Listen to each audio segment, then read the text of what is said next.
खासियत है कि इसकी जो खोज है वो केल्विन नामक वैज्ञानिक ने क्लोरेला नामक शैवाल पर की है। दूसरी बात अगर हम लोग करें तो यहाँ पर जो प्रथम जो CO2 ग्राही होता है वो होता है RuBP, जो कि 5 कार्बन कंपाउंड है। प्रथम स्थायी उत्पाद जो है C3 साइकिल का वो यहाँ पर होता है 3PGA, जो कि 3 कार्बन कंपाउंड होता है, इसलिए इसे C3 साइकिल के नाम से भी जाना जाता है। इसके अलावा बात करते हैं तो इसका जो मेन एंजाइम होता है वो होता है रुबिस्को। कौन होता है? रुबिस्को। और जो रुबिस्को इसका पूरा नाम देखते हो तो इसका पूरा नाम होता है राइबोलोज 1,5-बिसफॉस्फेट कार्बोक्सिलेट ऑक्सीजनेज। बात करते हैं अप्रकाशिक अभिक्रिया, इसलिए स्ट्रोमा में होगी। जो भी हरित कवक होगा उसका स्ट्रोमा जो होगा उसके अंदर ये संपन्न होने की पावर रखेगा। दूसरी बात देखो, हम लोग सीधा सीधा बात करते हैं C3 साइकिल एक्चुअल में है क्या, शॉर्ट में भी अंदर देखते हैं तो देखो RuBP का, इस RuBP का जो फॉर्मेशन है वो करता है RuMP। RuMP खुद में 5 कार्बन कंपाउंड होता है।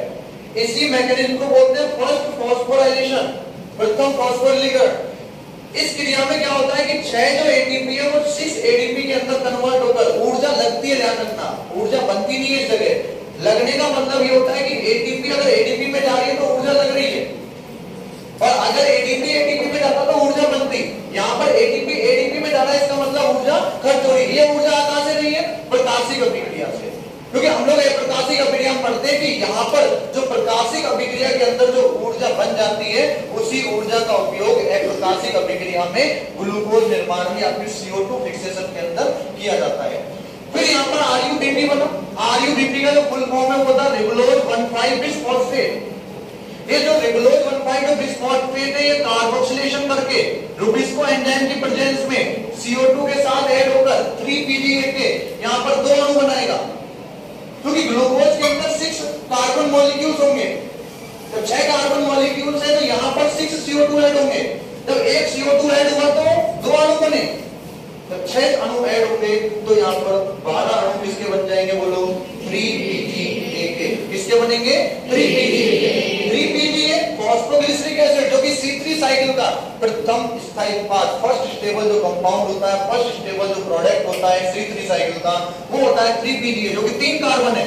3 कार्बन का है इसलिए इसका नाम क्या दिया? C3 साइकिल दिया। दूसरी बात देखो, यहाँ पर सेकंड फॉस्फोराइलेशन होगा।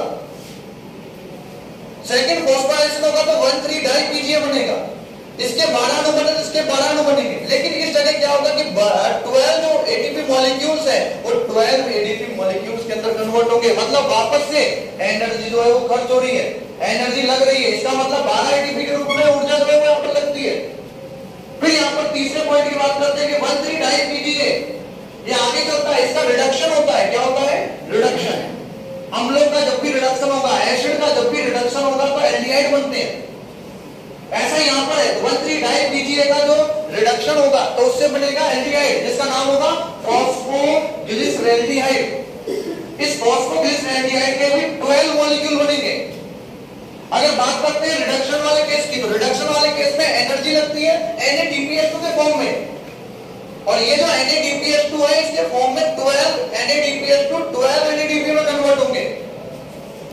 एक NADPH2 में 3 ATP मॉलिक्यूल्स होती है। तो बात कर सकते हैं यहाँ पर टोटल नंबर ऑफ ATP की, कुल जो ऊर्जा होगी ATP के रूप में, तो 36 ATP के रूप में जाएगा, 36 ATP मॉलिक्यूल में जाएगा।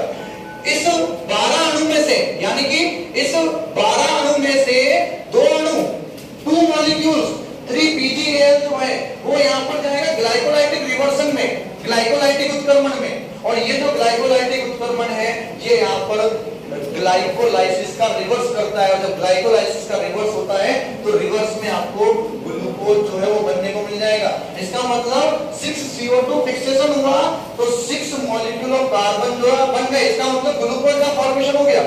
लेकिन बचे हुए मॉलिक्यूल्स का क्या हुआ सर? क्योंकि सर आप कह रहे हो कि 12 मॉलिक्यूल्स इधर गए, तो सर जो 10 मॉलिक्यूल्स हैं वो किधर गए? तो वो जाते हैं इधर की साइड। ध्यान रखना 3PGAL के जो 10 जो मॉलिक्यूल्स हैं, ये 10 मॉलिक्यूल्स वापस रीजनरेशन करके, पुनरुत्पादन करके यहाँ पर वापस RuMP के जो भी मॉलिक्यूल्स होते हैं उनका फॉर्मेशन कर लेते हैं। बात करते हैं इसमें, तो ग्लूकोज का एक अणु बनाया है। ग्लूकोज का एक अणु बनाने के लिए C3 साइकिल को 6 टाइम चलना पड़ता है।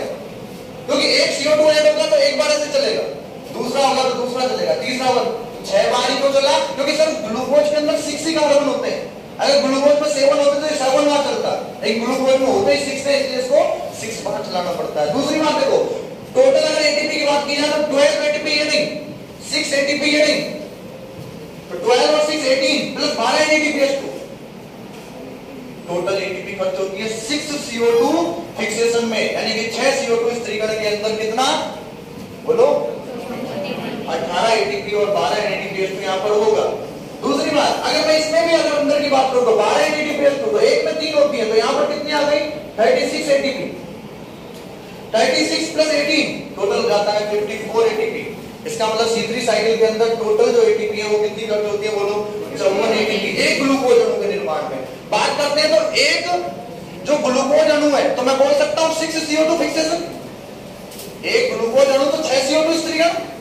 जब यहां पर बात करूंगा 6 CO2 स्थिरीकरण में 18 और 12 है, तो एक में कितना आया बोलो 3 एटीपी, 2 एटीपी, तो सर 2 में कितना आएगा 6 एटीपी, 4 एटीपी, 3 में कितना आएगा 9 एटीपी, 6 एटीपी, 4 CO2 फिक्सेशन में कितना 12 एटीपी and 8 NADPH2, 5 के अंदर कितना 15 ATP, 10 NADPH2 और 6 CO2 मॉलिक्यूल्स में तो आपको पता ही है कि यहाँ पर कितना जाएगा 18 ATP, 12 NADPH2। तो आप इन सबको ऐसे भी निकाल सकते हो, ठीक है।